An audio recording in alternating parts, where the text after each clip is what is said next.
If you are just looking to build your team with a geographic scope of attracting talent, you're just limiting the possibilities.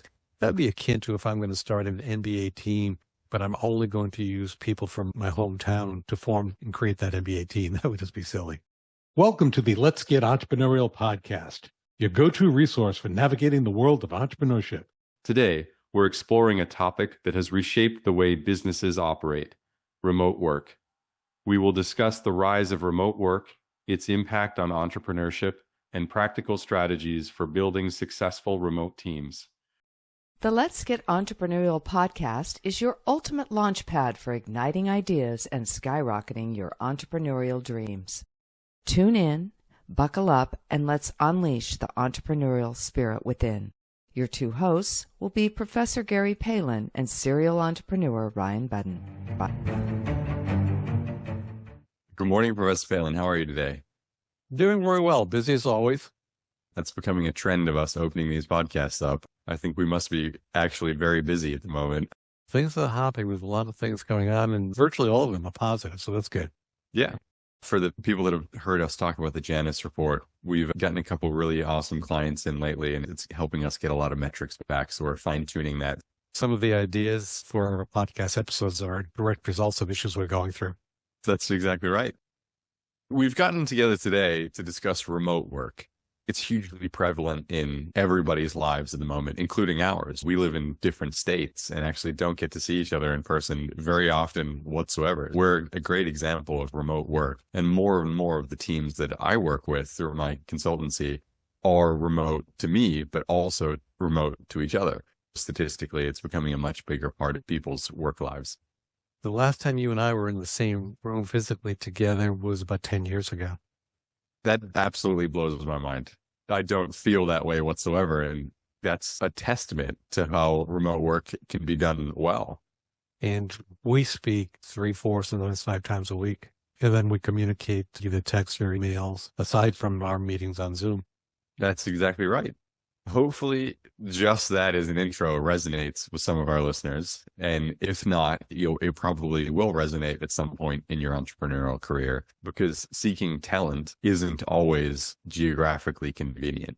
That talent might be somewhere else. And if you have good policies and systems and process in place, you can still get a lot of work done, even if you're not sitting in front of them every day, which is historically the model of any company, let alone a startup.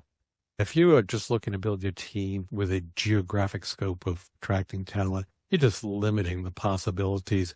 That'd be akin to if I'm going to start an NBA team, but I'm only going to use people from my hometown to form and create that NBA team. That would just be silly. Absolutely. That has been how business has operated for a long time. You had to seek locally for the best person you could find to fulfill that role, regardless of whether they were the best person in a larger geographic area or the country or the world. Remote is definitely here to stay. It was fairly common past few years, but the pandemic just caused an explosion of it. People think that remote work started during the pandemic, and that's because I think it impacted most people's lives during that time. But there's actually historical examples of remote working. It used to be called telecommuting. As far as back as the 1970s, there were large companies allowing telecommuting, where you could call in to meetings on your landline for specific scheduled parts of the day. And that was the early example of this remote work. People think that this is just a true 21st century application, but it has been going on for a long time. And really, remote work as we know it has been going on since the early 2000s, when cloud computing became a bigger part of the way software is developed. And that's what allowed early examples of Zoom and Skype to be set up and to be a part of everyday business practices. Cloud computing is a game changer, and I can't imagine not using it today. That's exactly right. We've made the pitch that this is going to be a part of your life, and it's been around for a while. So why don't we get into what makes effective remote work? What we're going to be talking today is remote work specifically around communicating with your team. There's a lot we could talk about setting up remote companies and how you can implement software to control policies, procedures, all that kind of stuff. We're going to really be focusing around the communication aspects of remote work. Does that sound about right? Yeah, definitely. The other is a pretty deep hole to jump into. It is a very deep hole and can be done in just so many different ways. The communication aspect is the most difficult part of it and what people most often get wrong, in my opinion. First, let's cover meetings, how you actually talk to the other people. Virtual meetings is the cornerstone of that. We're a perfect example of that. We use Zoom. There are other video conferencing platforms out there that are also very good. That is becoming the backbone of how people communicate and talk to each other. The positive aspect of it is you can see the person's face. It creates a seemingly in-person conversation.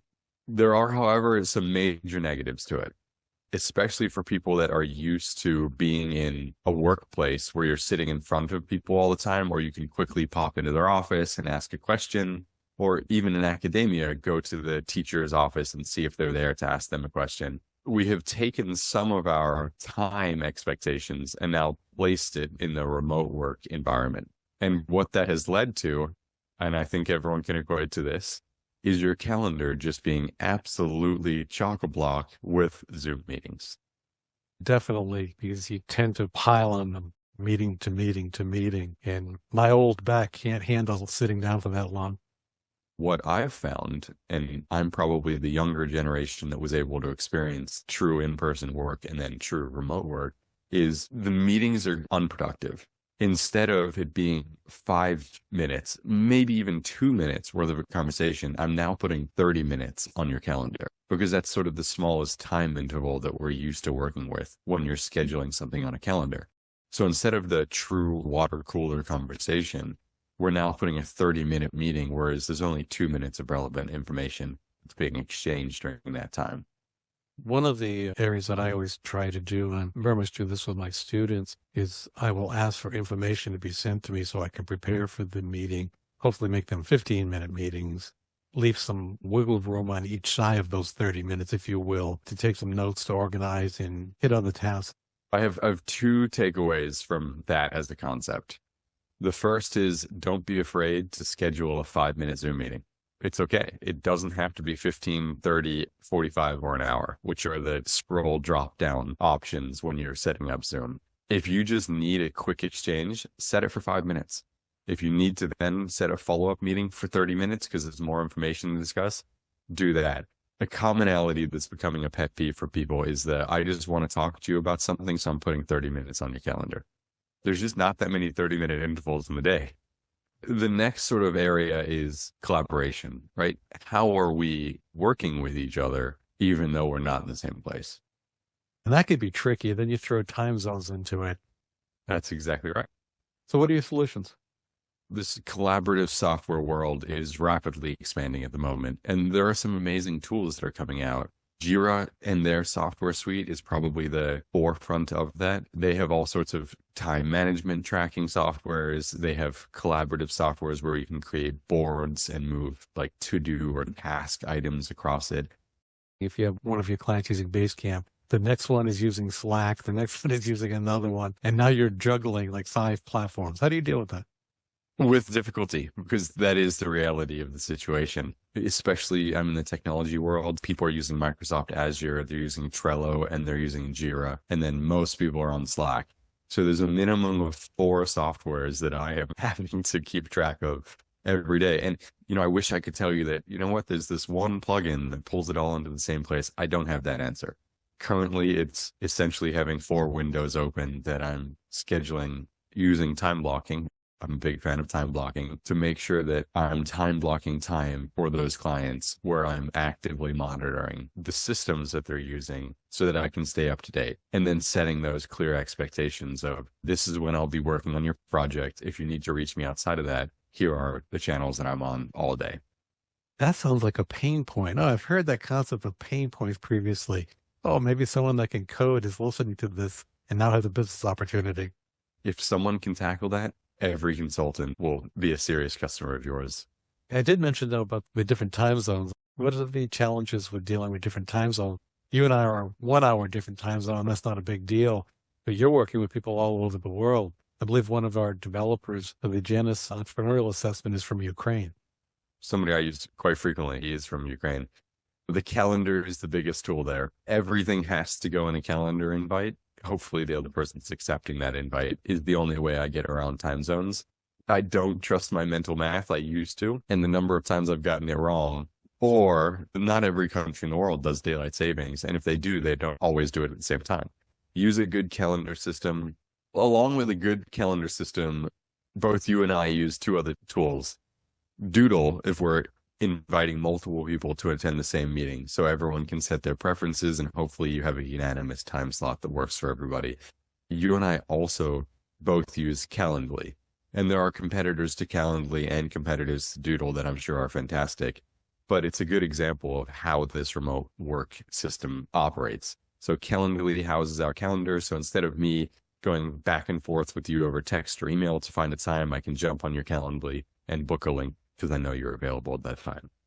And then if it's more than one people, we can send Doodle out, and Doodle has all of your available times, my available times, and the other person's available times, so we can get a commonality in there.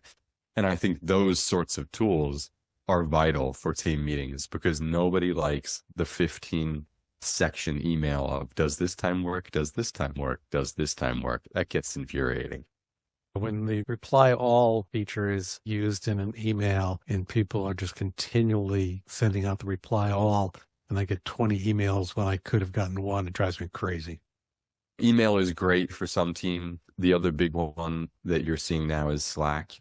I see plenty of quote unquote Slack killers out there because Slack is so prevalent everywhere.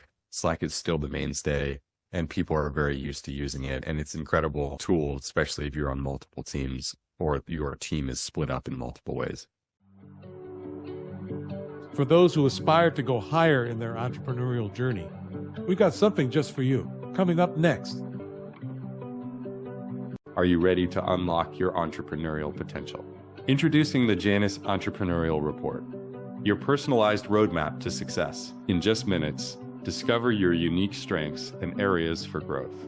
Whether you're a seasoned business pro or just starting out, the Janus Entrepreneurial Report will help you identify and leverage your entrepreneurial tendencies. Don't wait, visit Prospirit.com and start your journey to success today. Now, let's dive back into our journey of entrepreneurial insights. How about cost saving remotely? What are your thoughts on cost savings? It's a huge cost saver in multiple ways.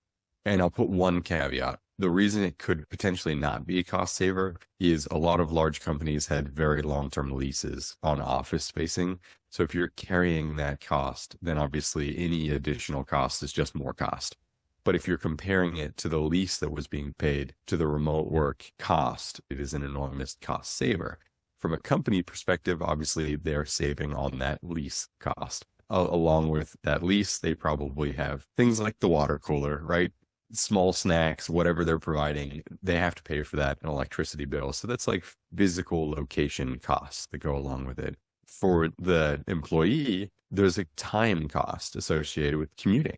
So getting into work, getting home from work, are you then having to pay for parking and gas and car maintenance and things like that that become very tangible if you're commuting even a short distance every day to work and back? There's a lot of hybrid models popping up right now that are done really effectively. A certain number of days a week or a certain number of days a month committing to being in person. That can be really helpful because we have a history that we can rely on that Zoom meeting keep this interactive and keep this fulfilling. But if you're a new member to a team and you've never actually met anybody in person, it can be quite lonely, even if you're visually seeing their face. Some of these hybrid models are really done well, especially when they're formatting that in-person time effectively. I've seen that hybrid become very, very popular. And what it does, it eliminates the days when you had, quote, your office. There are flex offices, so you can go in and there are multiple offices you can set up. With today's technology, everything's on your laptop or your smartphone or in the cloud, so you don't really need anything physically in your office for the most part. There are things like Google Drive, for instance, where we can share all of our files and work collaboratively, even on the same document at the same time. But it's really what you addressed is one of the big reasons is the bonding of the team and forming a team effort. And you have to be very conscious of doing that because it's so easy just to let a year go by where everyone's working remotely and there's no team cohesion. Lack of loyalty of your team members is becoming a bigger and bigger thing. So people are switching companies faster and faster because they don't feel connected to the people around them. And again, that can be really isolating. Basically, if you're looking at remote work and you're concerned about that being an issue with your venture, you want to look at your onboarding policies for bringing in remote employees. For example, you want clear documentation, virtual training sessions, and you want to make sure they have accessibility and training on all the necessary tools. From a company perspective, the important aspect of that is to identify those tools, to get clear. What are you using internally to house documents? What are you using to host meetings? And what are you using to collaborate? Come up with what those are so that you can create a staple out of them instead of changing them every day, every week, every month, which a lot of people do. They're trying these softwares out, and it's really disorientating for your teammates. How do you keep up measurement of performance of remote teams? That's a hard one. We talk a lot about being pretty obsessed with KPIs, and it's difficult. If you are in a sales role, it's a lot easier. You can measure output very effectively. How many emails, how many texts, how many calls, how many meetings have you set? From a marketing perspective, you can also measure output. How many campaigns have you run? What is the return on value? But from a overall revenue standpoint, if you are a new company, so you don't have a revenue metric or a growth metric to compare to before you went remote, how are you addressing that? That is a growing problem for people. How are you measuring productivity in your team? The only way to do it truly is to look at month over month metrics. So are we getting better? Is the tool that we just implemented increasing our productivity, or has it stagnated it or decreased it? Another area that I was thinking of that I think most people will overlook with remotely are the legal and compliance considerations with dealing remotely. Do you understand contracts, especially if you're working in different countries?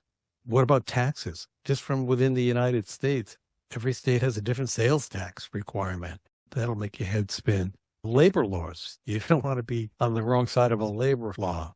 I would recommend anyone that's going into a remote type of issues when you're dealing with, especially if you're dealing with multiple countries, make sure you have an attorney to guide you that has experience with dealing with the legal and compliance issues. There's a really interesting trend that's coming about because of this. People are referred to as digital nomads. Have you heard of that? Yeah, people that are essentially traveling for a lifestyle, but also working while they're traveling. Some countries are giving digital visas for digital nomads to give them permission to live in their country while working with another country. Brazil famously does that. It's literally called the digital nomad visa. Spain has one too. My brother is a digital nomad. He travels all over the world and still has an awesome job that he's doing every day. It's definitely here to stay. It was very trendy for a little while, and it seems like some of the shine is being removed from the digital nomad culture, but I don't think it's going away. Well, any closing thoughts on remote work? Well, I would encourage people to look at applications for remote with the businesses they're starting and understand, does it fit into their lifestyle? What tools will be necessary to successfully pull this off? What are the obstacles and challenges they personally will face, and then address those directly? If you're starting a remote team, seemingly every company has a freemium model. So just make sure you're actually understanding what the cost of these tools is going to be once the team is established and you've been using the tools for over the free trial period, essentially, because these tools do add up in price and you just have to factor that in. Excellent. Let's get entrepreneurial. Let's get entrepreneurial. As we wrap up another episode of the Let's Get Entrepreneurial podcast, we extend our gratitude for your presence and attention. Your dedication to the entrepreneurial spirit fuels our passion for creating this podcast. Check out profspirit.com to discover resources and courses designed specifically for innovators like you. Stay on the cutting edge by following us on Spotify, Apple Podcast, YouTube, and other platforms as it is released. Until then, keep the entrepreneurial flame burning.